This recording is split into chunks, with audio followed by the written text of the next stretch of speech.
I'm literally speaking right in the mic. You're on the same level that you said the exact time when you said, can we always keep it at this same level? Well, Because look, when you say, I'm well, sick. That's what I'm saying. But I can't turn it. You're going to clip.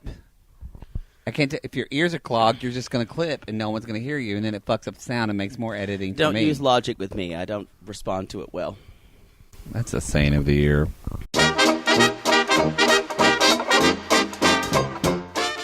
Once upon a time, there was this little prince, and he had these two awful aunts who raised him. And their names were gonorrhea and chlamydia. And he had VD too. That is disgusting. That's the story.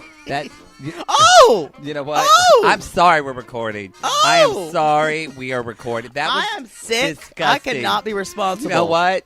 I'm doing this story again next week. Because apparently... Yours was worse, though. No, you know what? At least mine was family friendly. I talked about Muppets. Yours was taking a children's character and making it sexual. You just didn't... Wow. You didn't even give us a moment to settle in. You just went straight to gonorrhea in the first 10 seconds.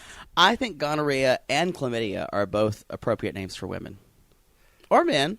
One or the other. Wow. Wow. I'm just chlamydia. Rhymes with Lydia. Let's just read the fucking YouTube comments. That was disgusting. Are you going to do it on that? Or should we use my computer? Well, let's see on this. Hello, everybody. Welcome to TVT time, by the way.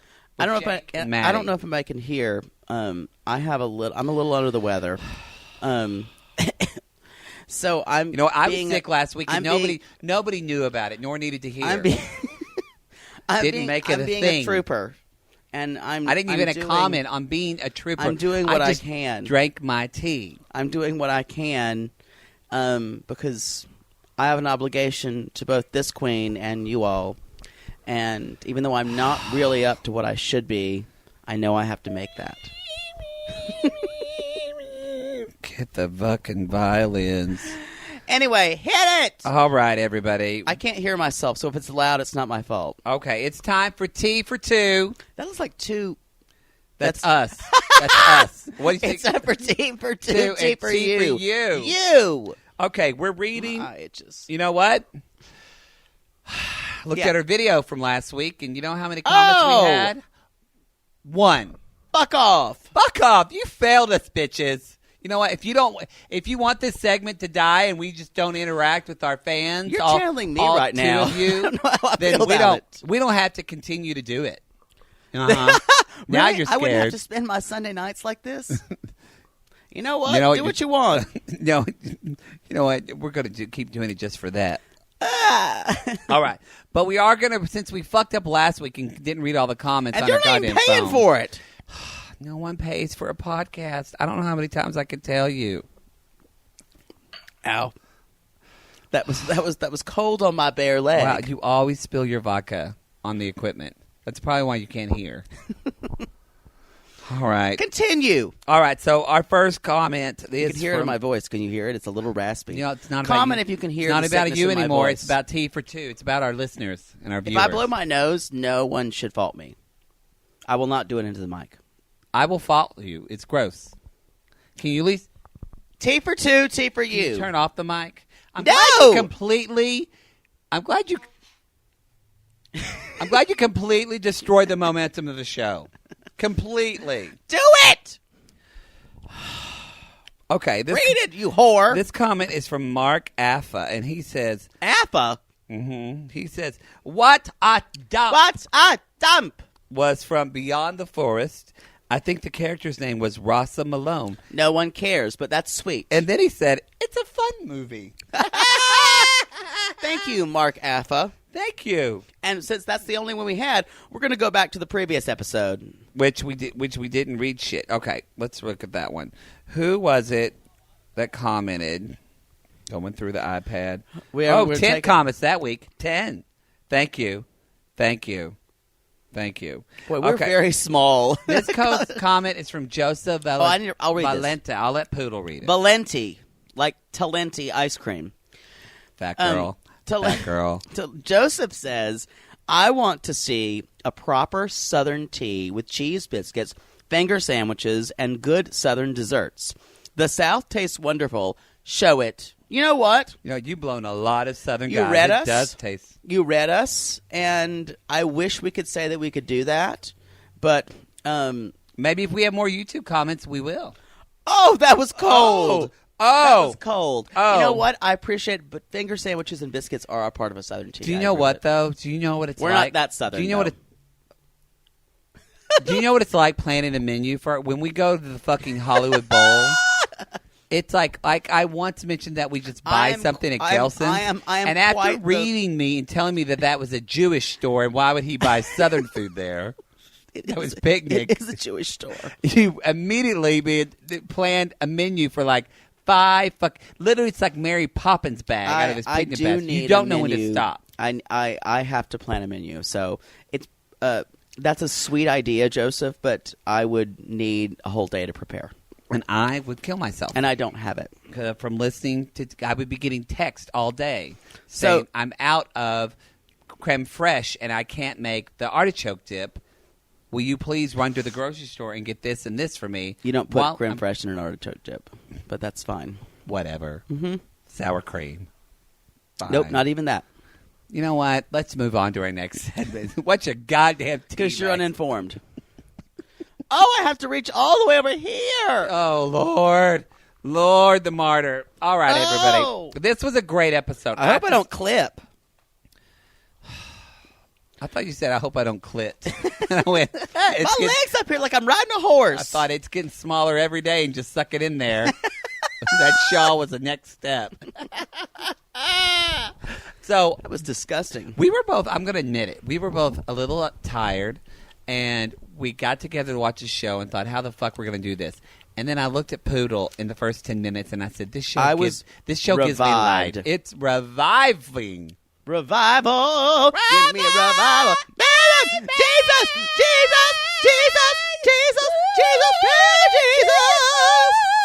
I took everything I had. I'm gone now. You know what? Oh, well.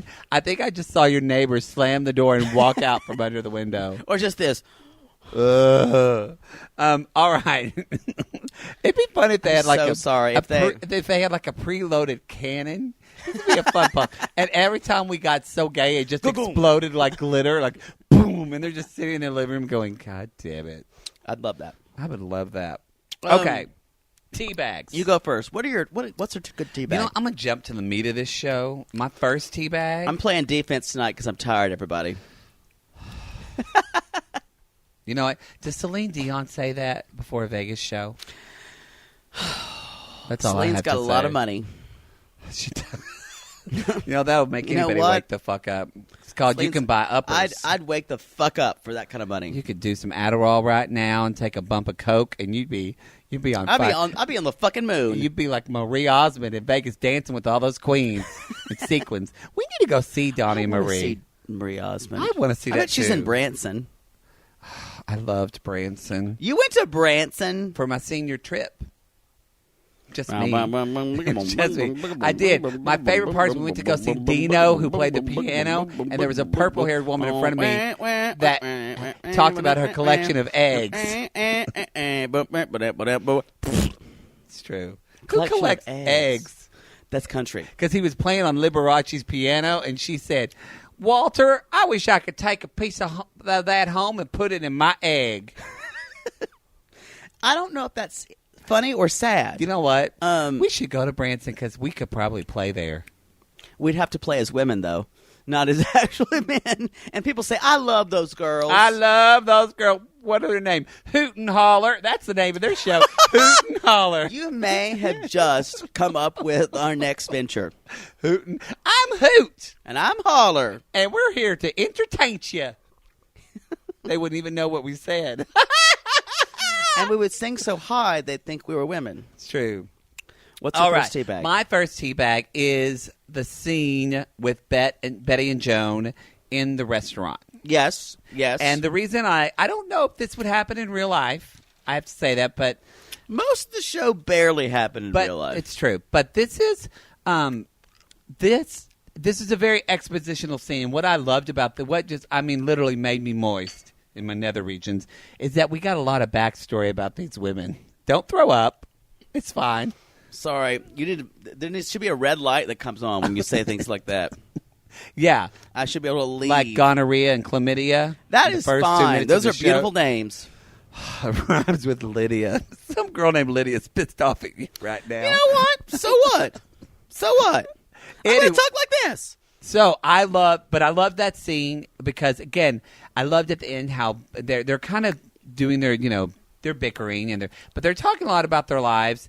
And I know you were wanting to talk about that, but really I felt like this really showed in this third episode when Betty Davis says, I related to Betty because I've had to be in that space as well, where sometimes you're doing a show with someone and you say, you know what, I'm putting the show first and not my ego. I've done that.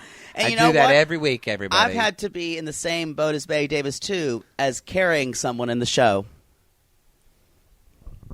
I won't say who that was.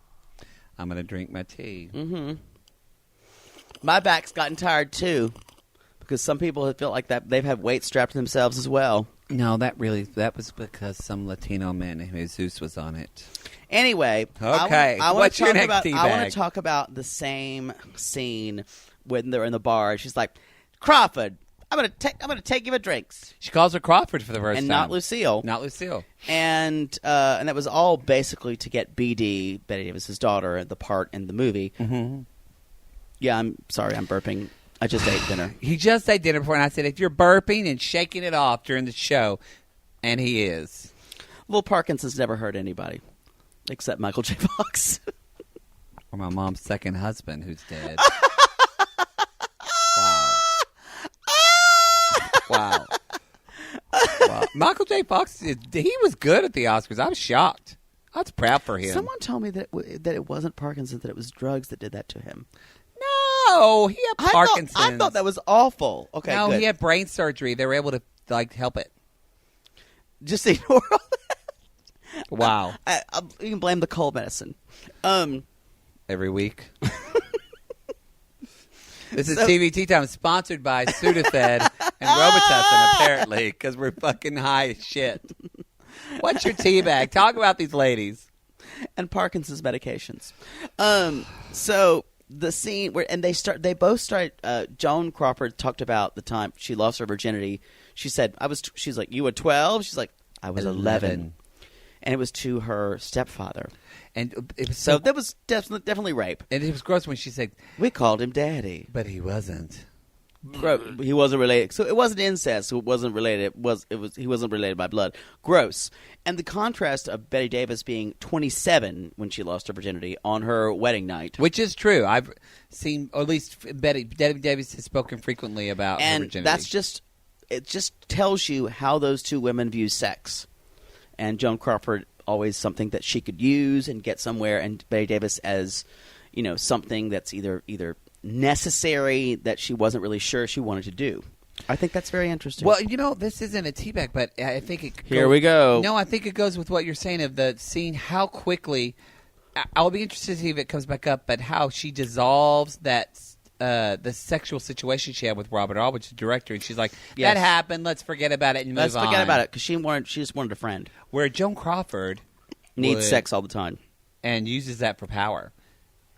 Anyway, it was a good scene. It was a good scene. All right. What's your next one? My next, totally different. Well, that was serious. My next teabag is when... My next teabag. Oh, God. Sorry. Okay, this is worse than when you had coffee. Okay? You're going to have to apologize to people next week again. God damn it. I'm just trying to do a quality show. Roll it. We've been rolling it for 15 minutes. All right. My next teabag is when it's the... Mama said there'd be days like this. Yes, the montage, the fantastic montage. My mama said. I liked that a lot because, this show has it has humor and one-liners and things like that, like shady gay drag queen humor, but this was actual It reminded me of like just a 1980s montage movie. Yeah. And Betty, or Susan Sarandon rather. Her face, whenever she was watching her daughter try to act, was and that's such a great moment that, can you imagine like, Christ, this is terrible. The greatest actress of our time. And realizing your daughter's not as good as you. Because comedy, the ultimate comedy Meryl is Streep, truthful. I hope you're not watching this episode. People just tell her things that happen. She doesn't watch any television. Wow. But Meryl Streep's daughters can act, can't she? They're okay. The Gummer girl, Mamie Gummer. Wow. Excuse me. Wow. That was disgusting. You're just burping. That was just... What do you do like when you eat on a date and then you go home and give a blowjob to a guy? Are you literally just down there going, whoa, whoa. Sorry about that, Frederico. Sorry about that, Mohammed. Sorry about that. I say, perdon. Wow. Perdon. Wow. You were. Wow. You are. That was something. So anyway, what were we talking about?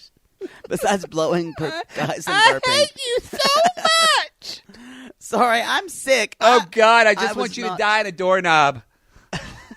What? I don't know what that means, but I'm upset. My Aunt Karen said it once. My next feedback, yes, because this is such a good segue, was, of course, my version of Hedda Hopper's hats.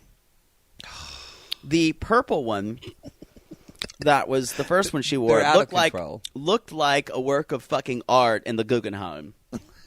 There were like 3 levels going on. It was like Saturn's rings. Yes, it was amazing. It was great. We need to find her hat designer. I think it's probably a prop person at FX. Call us. Prop person at FX. We want you on the show. I'm sure it's a fastidious queen. It is. The other was that lovely, like, double bouquet flower number that looked like 2 balls. Some big giant with flowers for balls just sat on her head. Yes, it looked like an anti-Minnie Mouse. Yes, it was just like boom, boom. It was. I was impressed, but if she keeps wearing those hats, I'm going to keep talking about them. It's not the first time you've had 2 balls on your head. Won't be the last. Speaking of my next tea bag, here we are. That was a good one.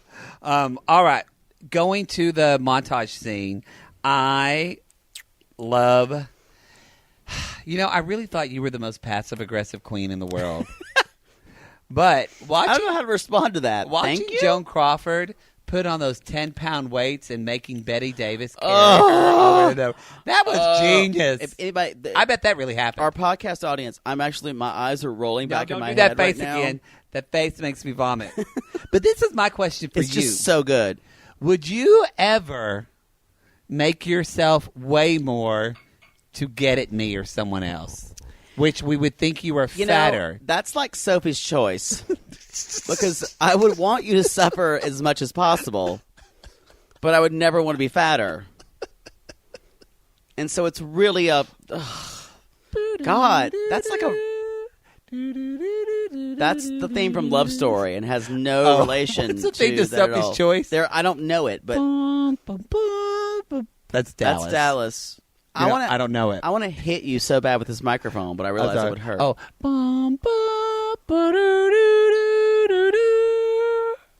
That's not it either. When the train was riding off, it didn't play that theme.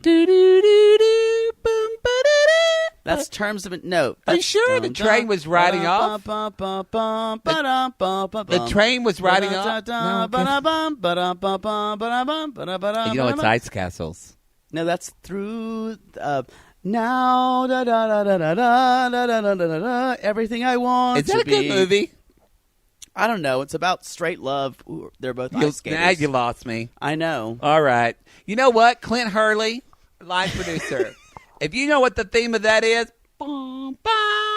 you write us and tell us. Maybe somebody will comment about that.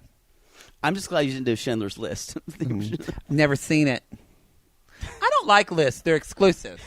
People feel left out if they're not on a list. I was that kid. I didn't get picked by Coach Fulks on a football or on a soccer team. The kickball team, Coach Fulks. We called him Tweety. I don't know why we called him that, but I didn't get picked on kickball, and ever since then, I don't like a list. People that don't get picked don't like it. What is Sophie's Choice about? Or what is Schindler's List? She has to decide if she wants to really go a on list abortion for the Holocaust. The people who are saved. You're an idiot. That's a terrible thing. That really happened? Yeah, I can't. Your level of being uninformed. I was busy that year. I was in high school. A lot was happening. Yeah, I'm sure it was important. Just as important as the people being saved. I had to pick out my class ring. And the Jews had rings made of their fillings, so either way. Really? Wow. Read a fucking book occasionally. God, you know nothing. This show went dark. You were an idiot. Well, you started it off. Cold medicine.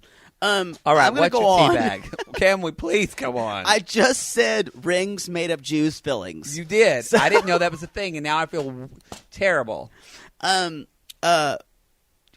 I feel terrible you didn't know it was a thing. I want to talk about children. Children. Careful the things you say. Children. It's like listen. Falcor in Neverending Stories. Like, I love children. It was always creepy, right? That's what Joan Crawford's second daddy said. That went dark too. Children will learn. So both these women have adopted children. Betty Davis has the challenged daughter who is in Maine. There was a big theme with family in this show. And Joan Crawford with her two twin daughters, and Christina and Christopher, which if anyone who's seen Mommy Dearest has been able to know how she treated those. There's a lot of Mommy Dearest. Mommy Dearest references, like talking about the nun. She learned cleanliness. Yeah, and it's anyway, great. Joan Crawford, the way they think about children is very different, and raising them. And you can tell Betty Davis wants to tell her she does not want to be honest with her daughter. She's trying to find a way. She's trying to protect her. But she's trying to say, she's like, I'm not really that awful. She's like, no, you were great. She's like, and her party's even in that big. She can't tell her daughter a lie. I love that. Whereas my mother lied to me. Oh, well. Wow. What'd she lie to you You know what? about? Sometimes your parents have to lie to you. Sometimes. You know what? Sometimes telling the truth doesn't always set you free. If it's going to hurt somebody, especially when you're young, if it's going to hurt somebody and not enhance their life in any way, I don't know if it's the best thing, and that's my therapist's opinion. What does your mother lie to you about? Trademark.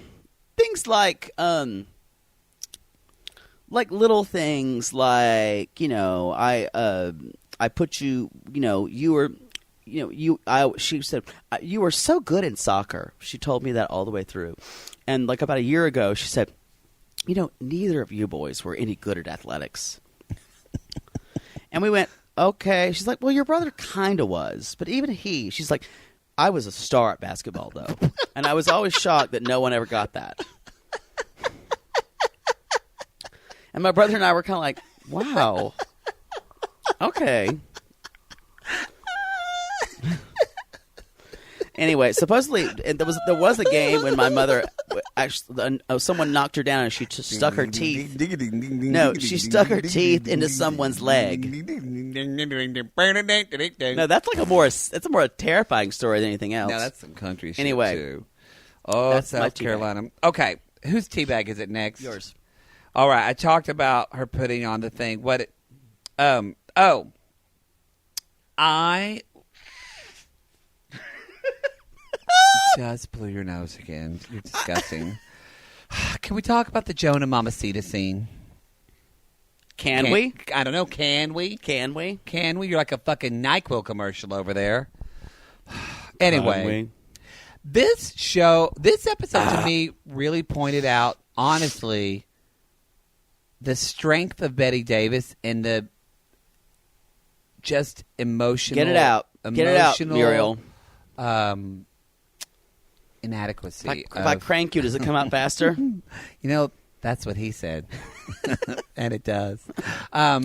But just that I didn't need to know. But just they say that when people are abused, they get stuck at that age. Yes, I agree. And it's like, is Joan Crawford emotionally stunted at 11? It kind of makes sense for a lot of like how she operates in the world. And but when she's terrified, she cannot be alone. Yeah, she was used to coming home with a bunch of children in the house. And Mamacita did not children. She did not seem happy about Joan watching TV with her. No.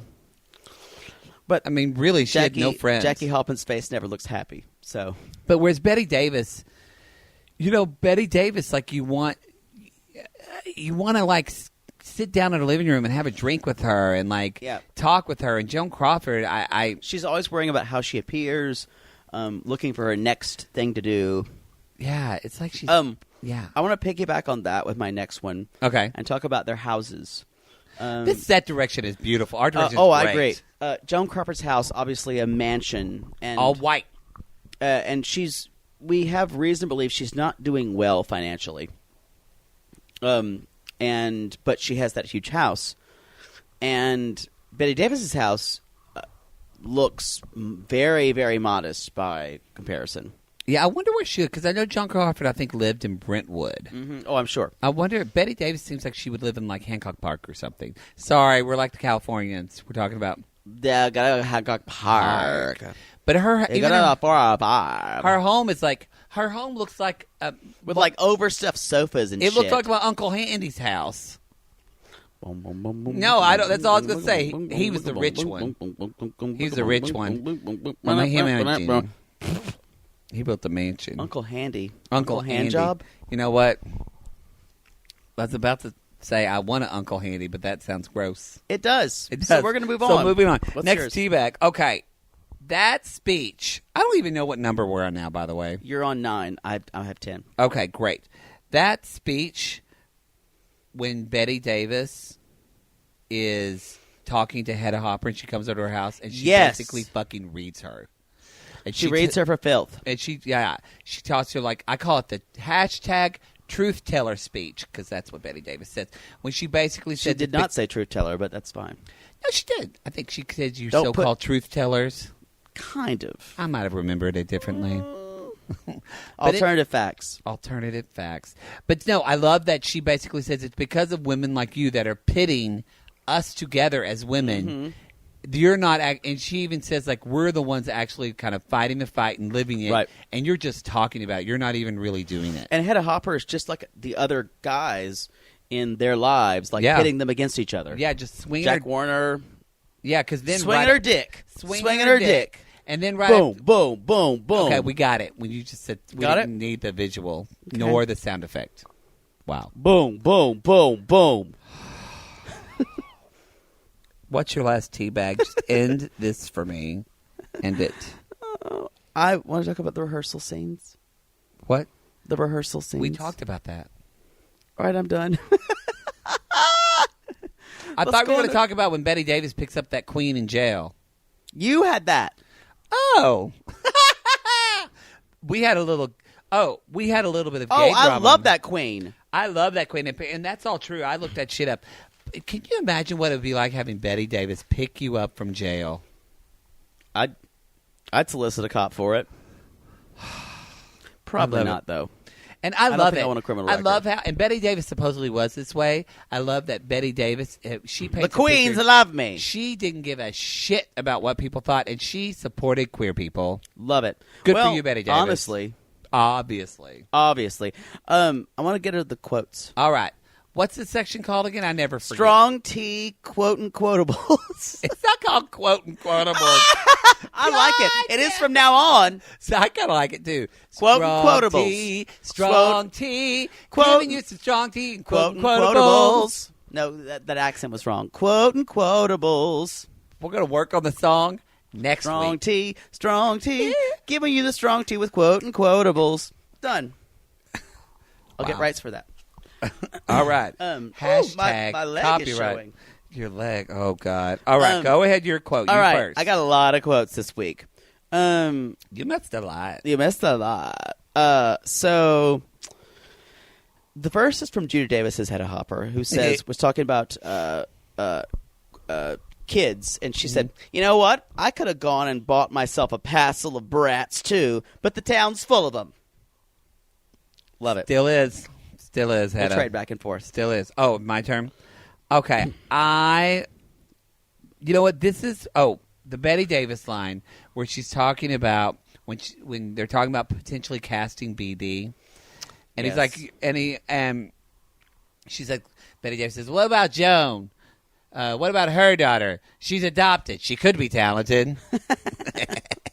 That was good. What's your next one? The next one is when Betty Davis there's been a rumor about her not submitting for a lead actress for the Oscars, and that Hedda Hopper's published. And she comes in on the set and rushes in and heard Betty Davis walk, and she's like, "Where's your wheelchair?" She's like, "On set." And she's like, "'Cause you're gonna need it."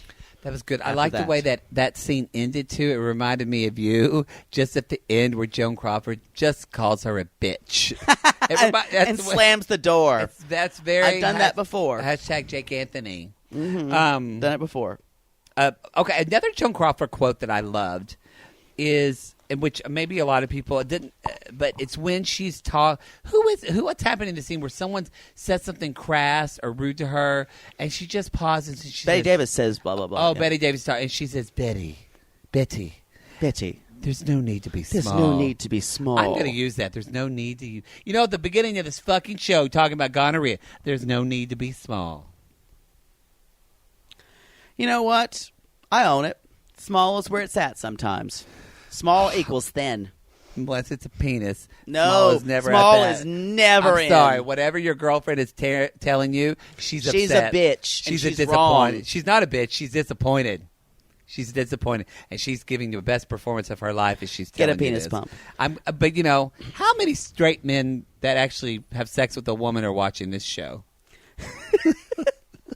Not by the end of it. You know what? If you are, let us know, because I'd love to pick your brain. I'd love to pick. I want to hear what you have to say about us. The straight people say, Patrick, you don't count. You have to watch this. Yeah, you have to watch this, and you're like at least a third gay. Just by your wife, who's gay. I know, who is gay. She is gay. We love her. She gay. Megan? She gay. She gay. She gay, girl. All right, next quote. I was doing that, and then you'd made it bad. I loved when Mamacita said, "Women outlive men. Children leave. Best you get used to it," to Joan Crawford. That sounds like something your mom or your grandmother LaRue would say. My grandmother LaRue would have said that. Did she say things like that to your mother? Yeah, pronouncements that were just mean. Did she say something like promises or like handbags? No, that was handbags. They get my traded in. Grandfather told my mother, who was a terrible person, they fleed him because he was abusive, but thanks for bringing this up. Wow. This show is dark today. Hey, she brought it up, and he said he once told her promises are like pie crust. They're made to be broken. He brought it up, everybody. I want pie now. You know what? Two things happened. Promises are like pie crust. They're delicious. Somebody listened to that like me and went, "I want pie," and then somebody just had to pull off on the road and sob because their father's terrible. Yeah, and I'm sorry for you. You know what, though? You know what? Leave a comment. She got back at him. She refused to go to his bedside when he was dying. Wow. That's sticking to your principles, right? Wow. Uh-huh. My father did the same thing to his dad. You know what? Sometimes we just got to stick to our principles. Got to stick to our principles. Whether we like it or not. Okay. What the fuck is happening? It just got real dark. Wow. You brought it up. Okay. Can we... What's your next... I'm keeping on going. I got a lot of them. I'm done, except for the only one I have. Betty Davis would yell at me if I said it. When Joan Crawford put in her falsies. She yeah. said, I'm not following on those. I don't do stunts. That was Thank great. you for saying it at the same time. You know, I heard that. That's an actual quote. Betty Davis actually said that. Good. She did. I have one more to say that was from Jack Warner, which I really love. Out of nowhere, and he's like, fix this. I'm going to New York to see My Fair Fucking Lady. That was great. Because that's so, like, of the time. And then I loved the last quote that just proves that Brian Murphy really kind of made this episode for us, I think, where Betty Davis is talking to Charles Lawton, who was a bisexual. Victor Buono. What? Victor Buono, not Charles Lawton. Victor Buono. The actor's name is Charles Lawton. I No, looked it up. The actor's name in the show is Victor Buono. Oh. Yeah, Charles Lawton was who he was mistaken for. Oh. You're welcome, audience. I missed that. Well, anyway, he's a big Mary. God. Anyway, and I love it where Betty Davis sitting on the couch and she said, all the queens love me. Mm-hmm. And then he just giggles and he says, do it again. Do it again. And then she pauses and then she says. Let me say it. What a dump. You sound Asian when you say it. What a dump. That was better. You did say dump. What a dump. You sounded like. Now I'm just doing Asian racist shit. Yeah, boy. You know what? The last quote I want to talk about. You about. don't need to leave any comments on the show, everybody. It's fine. Just skip it this week. The last quote that I want to talk about is when Betty Davis. It's a great quote. It's a great quote in the movie. It's a great quote in the movie. I'm deaf all of a sudden. Oh God! I'm sorry for those who are hearing impaired. Oh God! Who are watching this. I had a hookup one time with a deaf guy. There's that guy on America's Got Dance who was deaf. I had a hookup with a guy, and he said, I walked in, and I did not know that he was deaf. I've told you the story, right? Maybe. I don't know. This was in the Texas. Story you should have started with. And I walk in, and he says, he's like, hey, how are you? Come on in. And I was like, I think maybe he's foreign or some type. We didn't talk about that. He's got an accent of some type. And he's like, blah, blah, blah. And, and I was like, blah, blah, blah. And he's like, yeah, can you turn toward me? I only read lips. And I went, oh, okay. So you're deaf? So did you not blow him? No, I did not know. Did you not give him a blowjob? We moved past that and went up into bed. And I will never forget. And I was kind of still a little weirded out by the situation. And I was like, I didn't want to have sex with him, so we kind of messed around. And I was like, you want to have sex because he was deaf?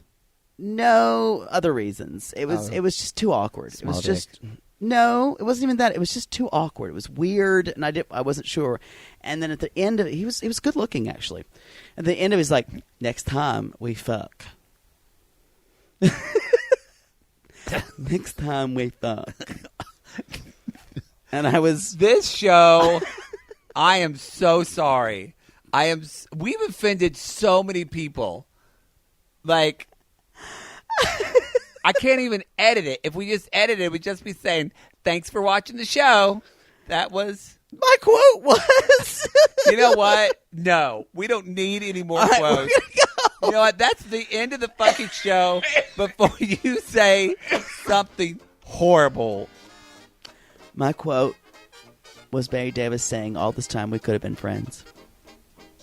As Jane. Yeah. Anyway, that's our show. Wow. Next time we fuck. Wow. Mm-hmm. My mother watches this. You've said a lot worse. It's true. I have. All right, everybody. You know the drill. Leave a freaking comment. For God's sake. We love comments. You see how much we're putting out for you? And you know what? Read the fuck out of us if you did not enjoy it, because we enjoy it. Read us.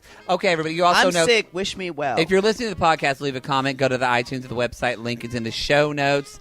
Share this with your friends. Tell people about it if you're not ashamed after this. You're literally giving the mic a blow. Like, you're just 12 now. Goodbye, everybody. Bye. We love you. Bye.